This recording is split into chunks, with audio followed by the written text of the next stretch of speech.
Hi everybody, I want to make a video about why I think modern agriculture is completely unsustainable.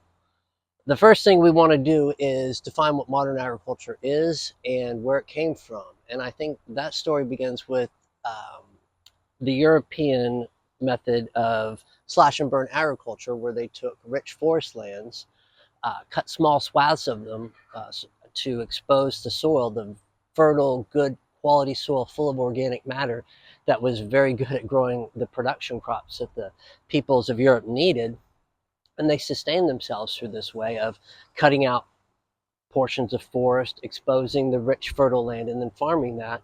As that land becomes depleted, they move on, let the forest reclaim that in its several hundred, maybe thousand-year cycle of replenishing the fertility of that soil, and then they move on to another chunk of it. Well, this is a successful way of farming. It's a way of creating a lot of people, but unfortunately, it's also a way of depleting the land that needs a regeneration cycle that takes a very long time. So what ends up happening is that Europe becomes deforested and overpopulated. The soils no longer can hold the population, and you begin to see problems with health, problems with starvation, problems with all sorts of crop failures due to a myriad of reasons, but basically depleted soils.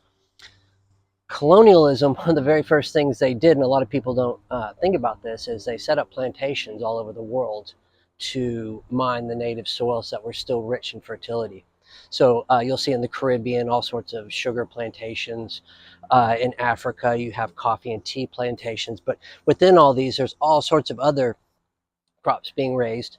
And it takes a lot of the stress off of the European systems so that they can do some more of their crops without the added tax of all these other areas. And truthfully, there was a lot of luxury items, sugar, coffee, tea, and things of this nature that were better in other climates. And so that was part of it as well. But a big portion of this was that the soils of Europe were becoming depleted, and they had manners of regenerating them through rotation. But the stress that their population was putting on them was too great. So they went to other areas and they started exploiting the farmland there. And you see this all over America, all over the Caribbean, all over Africa and Asia. And what essentially happens is that as these lands become depleted, they start to mine uh, salt fertilizers. In the 1850s, a guy named Alexander Liebig, a German chemist, proposed and I guess proved that you can take organic matter, you can take life and break it down into its chemical components. And this is essentially how you can maintain it, is through these chemical components and understanding of this, that you can basically build life together again, kind of Frankenstein together through all these different chemicals that life, that he's boiled, take a little bit of life, boiled it down, found out which chemicals are in it.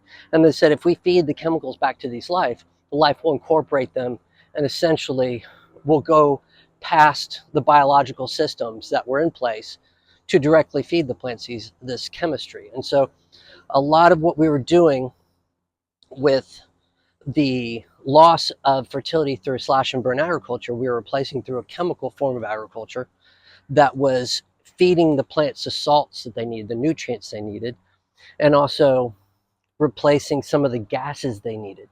So a lot of fertility is based on nitrogen, oxygen, and hydrogen being pushed into the soil through atmospheric pressure. And this happens when the soil is soft and full of organic matter, when the soil is fertile. As the soil loses fertility, it begins to harden. And then this, in particular, nitrogen, doesn't get pushed back into it. And what you have is nitrogen depletion. This is one of the most primary and problematic aspects of modern agriculture. And so they mine nitrogen through all sorts of different ways, mostly through bird poop, interestingly enough. And they found an island somewhere that was literally hundreds of feet thick in bird poo.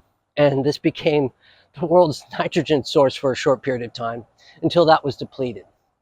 But in the 1850s, they figured out a way to chemically bond nitrogen so that they could create a pellet out of it, holding nitrogen, which is a very light gas and wants to jump into the atmosphere, escape.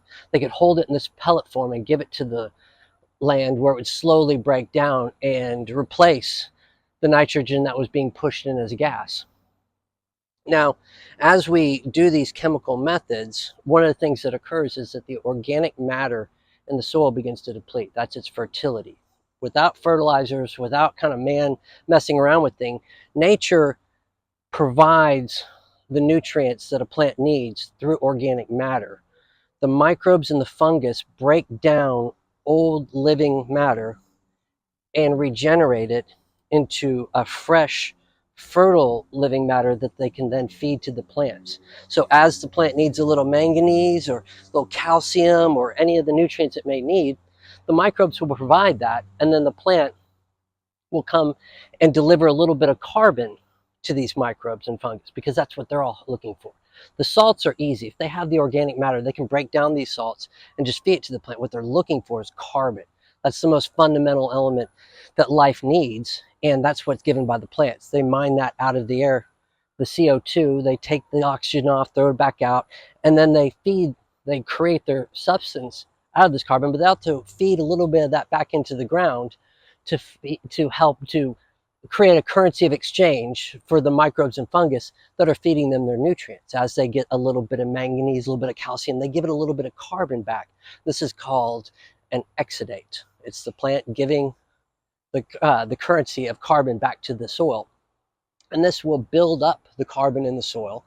And this carbon creates the structure of the soil. The organic matter begins to, and I use those terms a little bit interchangeably, maybe I shouldn't, organic matter and carbon.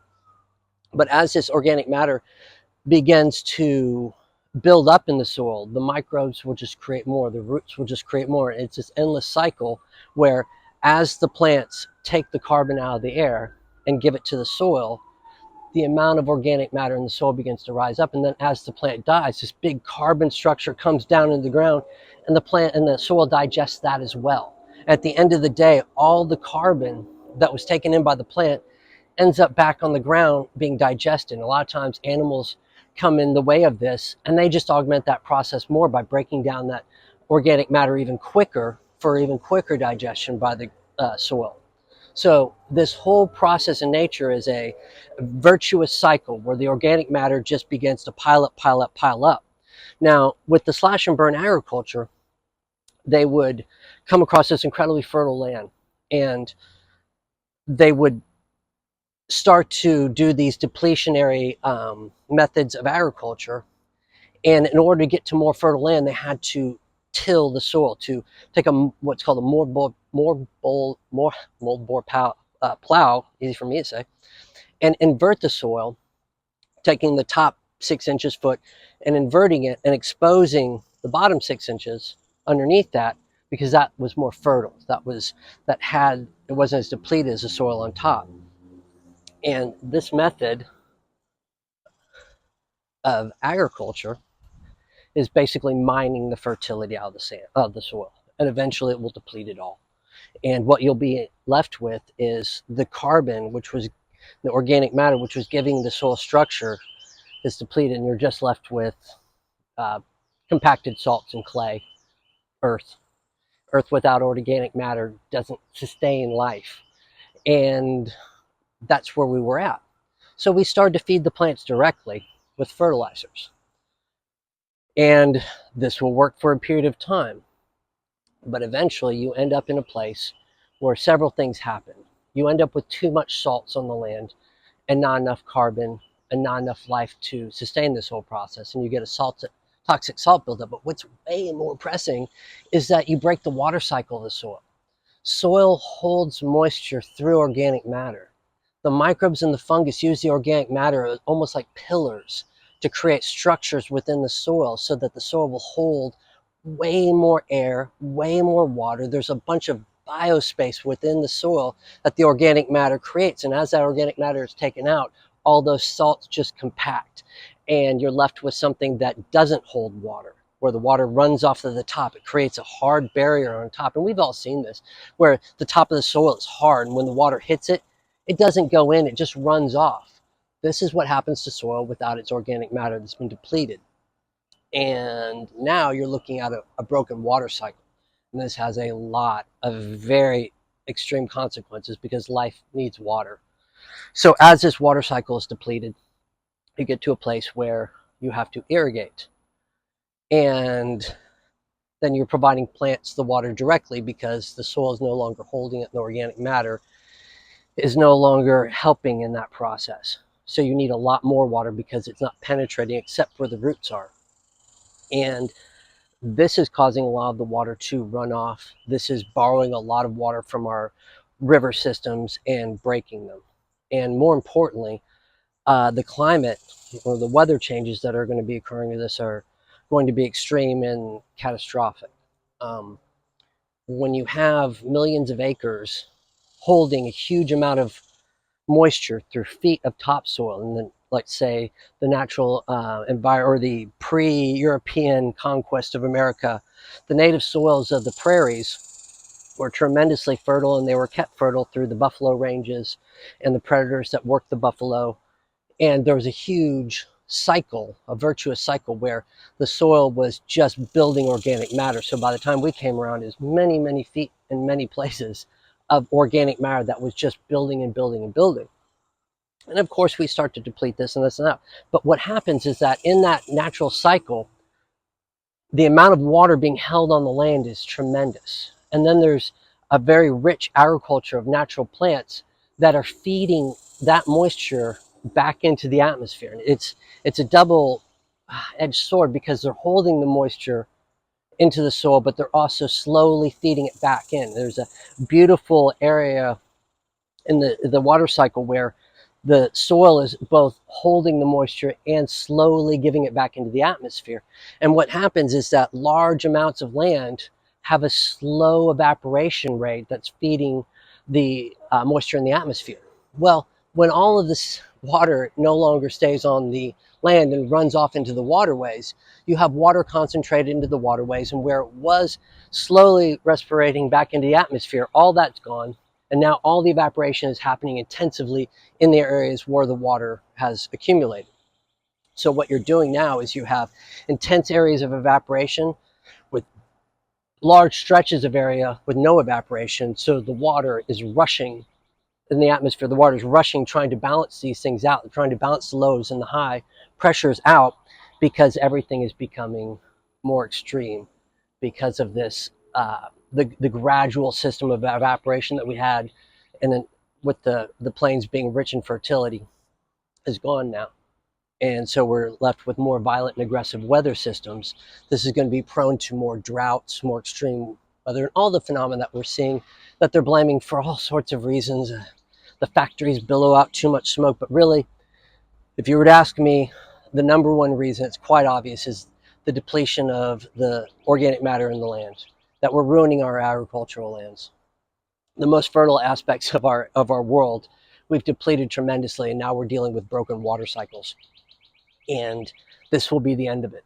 We can't sustain these systems. Now that we've already gone to irrigation to this extent that many of the water systems are being broken, because if the land isn't holding the water, bringing water from outside sources just to run off the land is a short-term fix. This isn't going to get you where you need to go, because long-term, you're not evaporating from the soil itself.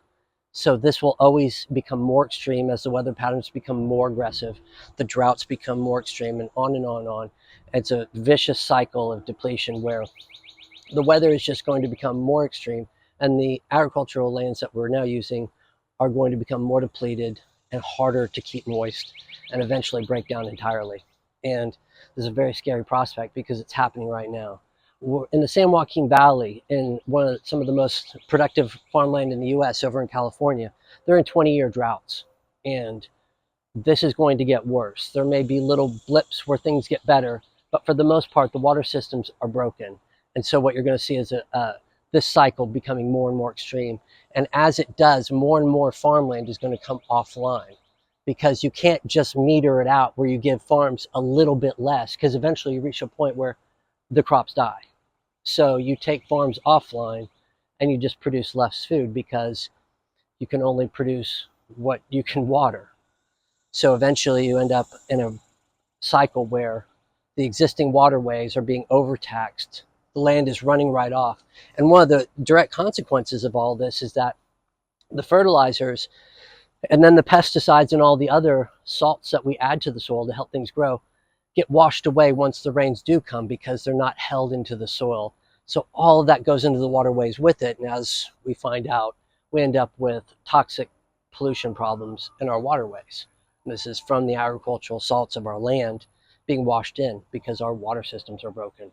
This is going to be the end of our modern agricultural system eventually. This will be the thing that breaks it, in my opinion. Even though there's a lot of things that could. There's a lot of areas where the land becomes what they call alkali. It just becomes too alkaline to grow anything, and that's because of a salt buildup, mostly because of what we do. Now, there's instances in nature where these salt buildups occur naturally and the soil goes naturally alkali. But once soil is alkali, it's very hard and very expensive and really not worth the, the juice for the squeeze to fix this land. Once you poison it and it goes alkali, it's kind of the end of it. And this is one of the issues with modern agriculture, is that it will eventually turn to this. But I think well before that happens, we're going to have a water problem. And I think we're in the midst of it. How do we fix this? Well, we have to change our agricultural practices so that they're more in line with nature's desire to build up organic matter. We have to recognize organic matter is the best way to fertilize the plants. Salts lead to pesticides because when you take away all the microbes and fungus that are feeding the plants, those were the microbes and fungus that were protecting the plants as well. And all of the decay cycle of bacteria and all the things that want to eat that for its carbon value were being held off by microbes and fungus that were protecting the plant, saying, hey, no, this plant is going to bring carbon. This is mining carbon. This is special. We don't eat this for its carbon value quite yet because it's bringing carbon in from the atmosphere, is mining our carbon. So we are going to protect this. And the decay cycle microbes and all the different things that would decompose this are held at bay. And it's a system where they want the carbon mined as well, so they're willing to go off this. But once you take all the life out of it and you feed it directly, you take away these natural buffers, so the plant doesn't have all of the different protection elements that the organic matter and the life in that organic matter were giving to it. Now you have to use pesticides, herbicides, insecticides, or I guess they're all pesticides, but you have to use herbicides, insecticides, and fungicides to kill the unwanted elements that are now creeping up everywhere because there's nothing to stop them in the biological world that we've depleted here. So now we have to use the pesticides. We have to use something to control the life we don't want because it's going to be consuming everything that we are growing because, like I say, it has no biological protections, it has no biological buffers. So you end up with a system where when you do fertilize, you pretty much have to use pesticides eventually because of this depletion. You will eventually have to use irrigation because of this depletion. And what you're left with is a system that eventually breaks. And people will say, well, how are we going to feed 8 billion people if our agriculture systems that are based on mass production don't work anymore? And the simple answer is that more of us need to work small farms. More of us need to work small gardens. 2.6% of the population producing the food will never work. Throughout all of history, 70% or so of the population were involved with the production of food, be it animal husbandry or land husbandry in the form of agricultural production, farming, and things of this nature. Way more of us have to be doing this. The industrial model that we relied on isn't working, it's broken, and it will continue to break until catastrophic results. We need to commandeer this system. We need to become farmers and gardeners ourselves. We need to reintroduce the victory garden because soon there may be a problem with fresh vegetables and meats on the shelves. This is our reality. We've created a system that we've grown the world into an 8 billion person phenomena, and these systems can't sustain us. We have to revert back to other systems, and they exist. This is the crazy thing. The slash and burn agricultural method of the West that we inherited that turned into the chemical system is not the only system. And historically, there's some great examples of other systems, specifically China, Korea, and Japan, through the 4 millennia that they've been successfully sustaining their agricultural systems up until about 100 years ago, when they went to fertilizer, pesticide, all of the other systems. But back in the day, and China was a great example, and so I'll just use them as the example to run with here. They had a system of canals that went through their farmland, and the people that lived on these canals were the cities that lived on them basically took all of their waste, all of their carbon matter, their what they would call night matter, some night something or another. But basically, they're pooing their piss.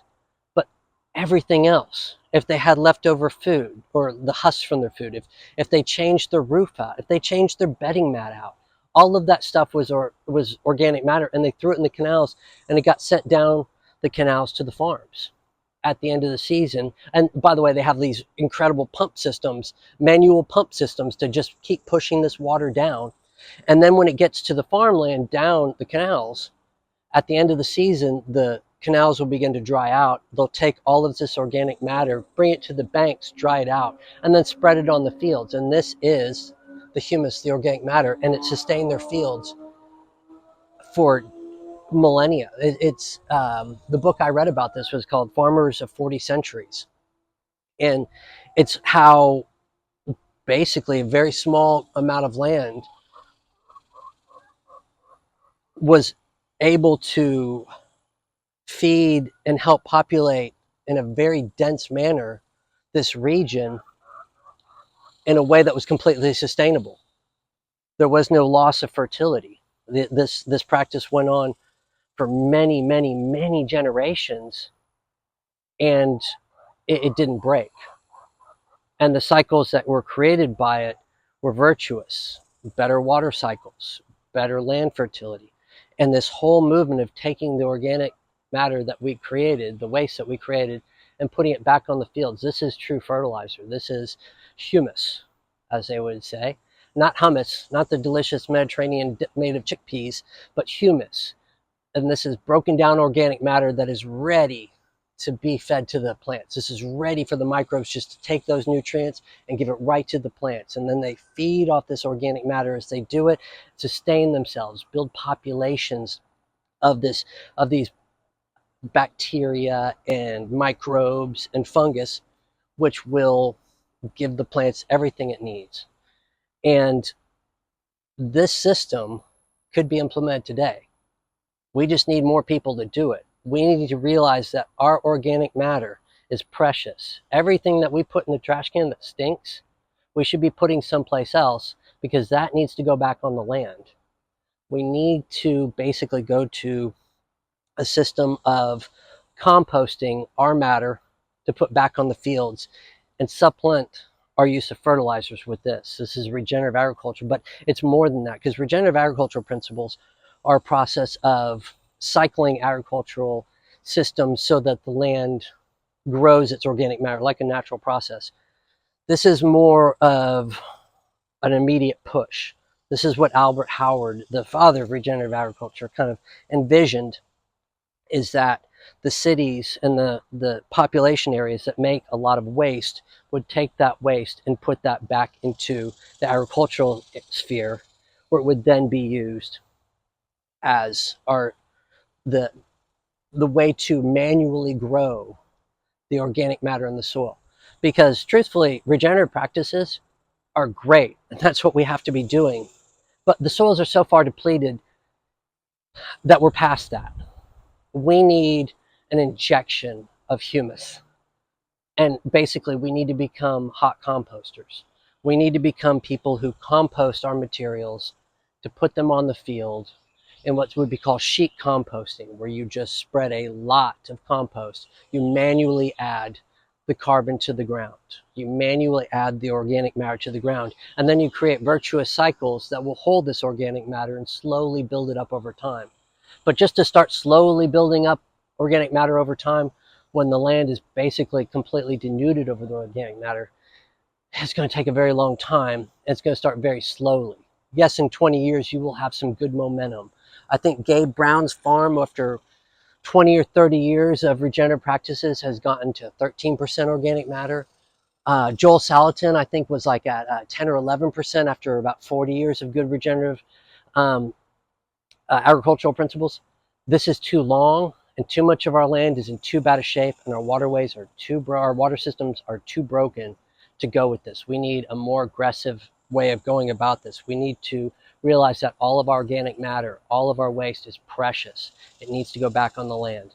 And there are other aspects of this too with the hot compost, that a lot of our organic matter, as we know, is toxic. We have created all sorts of what I'll call decay-resistant substances in the form of PFAS, plastics, things that just don't break down easily in our environment. That's why we did it. We need things like countertops that don't that aren't wooden break down. We need cups made of plastic. We need plates made of things that are going to be there forever until we break them. And so with these things, as these things get slowly mixed into our waste, they begin to corrupt the carbon chains of our organic matter. And the way to solve this problem is composting. When you hot compost something, you take thermophilic bacteria, the most primordial, most digesting substance in all of nature, and it breaks down that organic matter, and it reforms the carbon chains that is organic matter. And as it does that, it drops away the things that don't belong, the toxins. It reforms these carbon chains into new carbon chains. And this process purifies the substance, purifies the organic matter that you're going to be using.